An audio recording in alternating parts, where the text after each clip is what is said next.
there's this expectation of how you need to be as a man. And so it can feel really heavy. And so when you can be invited into, hey, just like relax, just receive. It's like, no matter what happens, it's fine.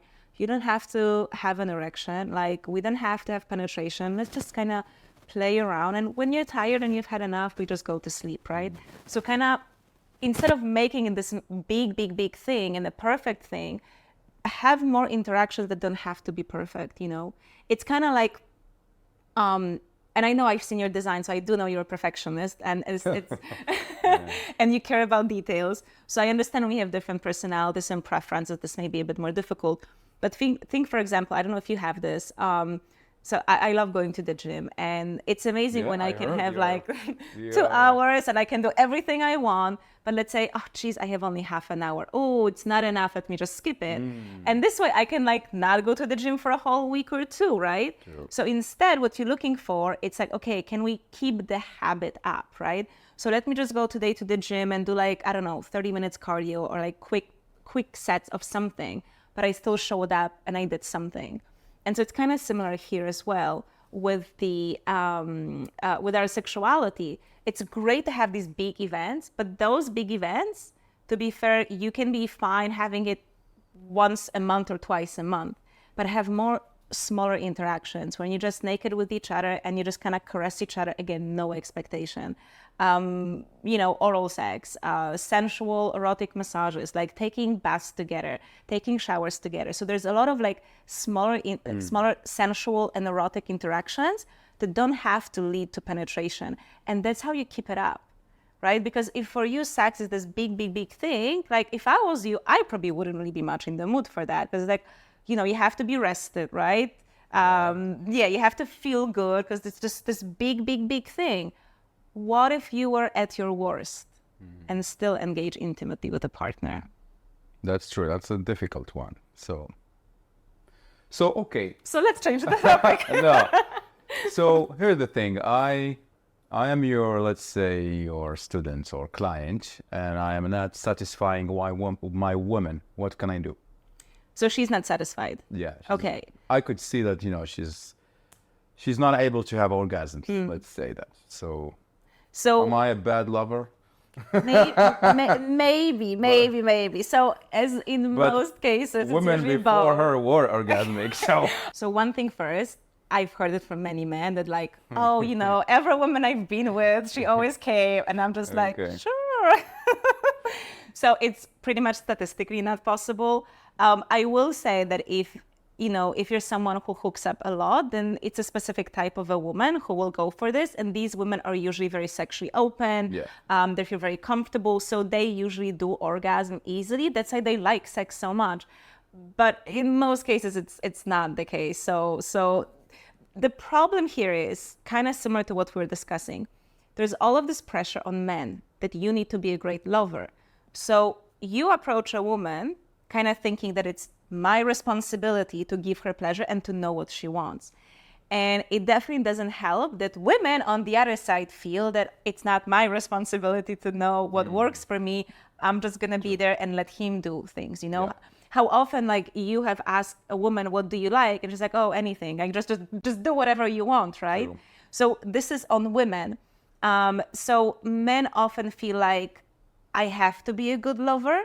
And so you come into sexual experience with a lot of assumptions, exactly based on what worked on the women before. But we're all different. You know, I've worked with so many people, and we did also like one-on-one sessions, like working with their body. And it's incredible what different bodies react to. We have different sexuality types. So if people who like want to be pinned to the wall, and unless you do that, I'm not even going to get aroused.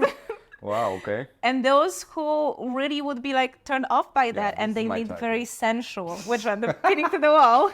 Okay, go ahead.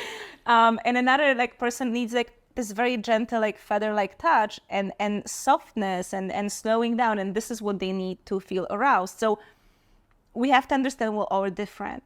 So what it means, you as a man, forget about anything you think you know. Just let go of the assumptions and just be super open and curious. And let her tell you what she likes, sorry. Now, most likely she will not know what to answer. Yeah. So this is a bit where we have to work on this. So women need to be encouraged to explore their sexuality, to take ownership of their sexuality, and then talk about it. So one of my main pieces of advice for men is ask open questions. So don't ask her, do you like it?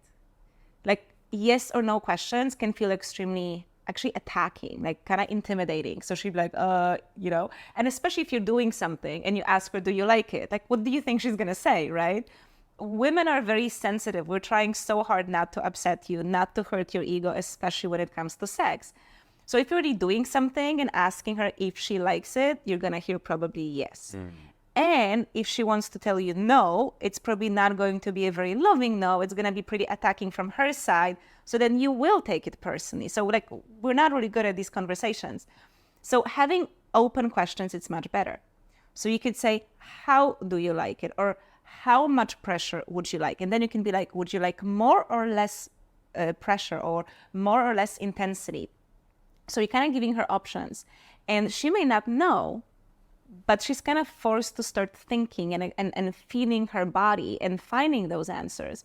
And so this may take some time. This is probably not going to happen after the first conversation. Yeah. But if you can establish this type of dynamic in a relationship, you'll see that she'll be taking more responsibility and ownership of her own experience. And she'll be, getting better and better at communicating it to you. And then you simply follow, right? Actually listen to her and give her what she wants, instead of assuming you know what she wants.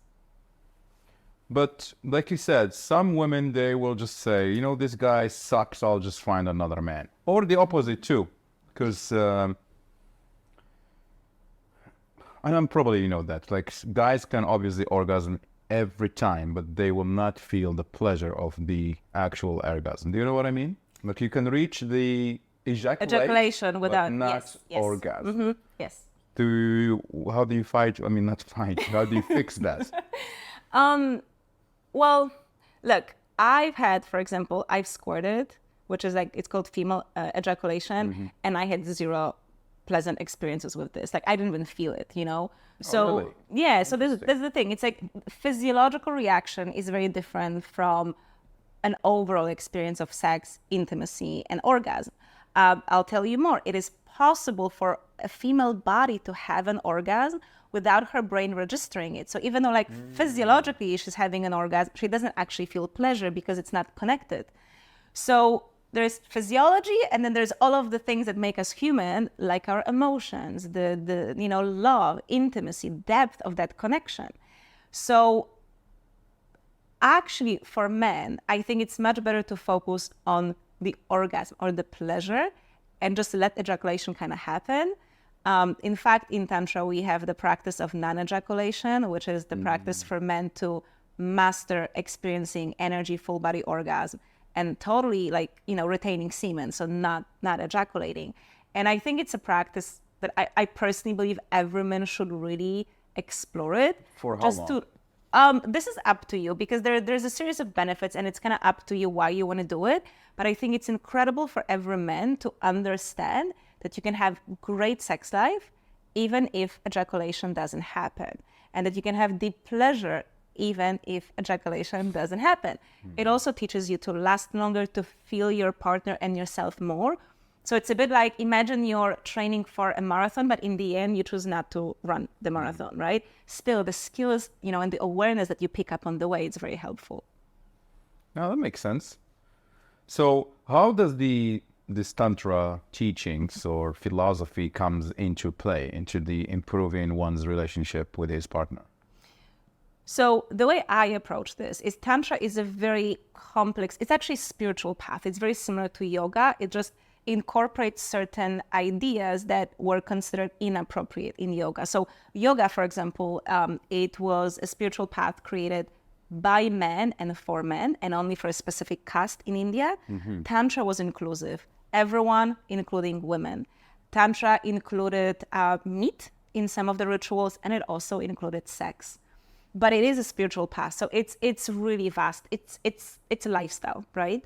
And so it's basically, in my opinion, what we can source from Tantra these days is just take pieces that work for us But not everyone needs to be following this path of, it's essentially to reach enlightenment, which you can do through tantric sex. So I don't think that people need to really go so serious into this, but I think Tantra teaches us conscious sexuality. So it teaches us, first of all, to slow down, but not for the sake of slowing down, because you can have your quickies if you want. You slow down to learn to feel and perceive. So very often as a man, if you're focused on the outward movement, whether it's thrusting, ejaculation, or just like thinking, am I performing well, thinking of your goal of ejaculation, you're literally in a state of going outwards, which means you cannot receive your woman. And it happens so often. I've had this happen to me. A lot of my girlfriends said the same. It's like you're there with your man and he just cannot feel where you are. And it's like, you kind of feel like almost like a sex toy. But to be able to feel your partner, especially for a man, you have to switch the flow of energy. You have to become receptive. So you need to slow down so that you're not focusing on pushing.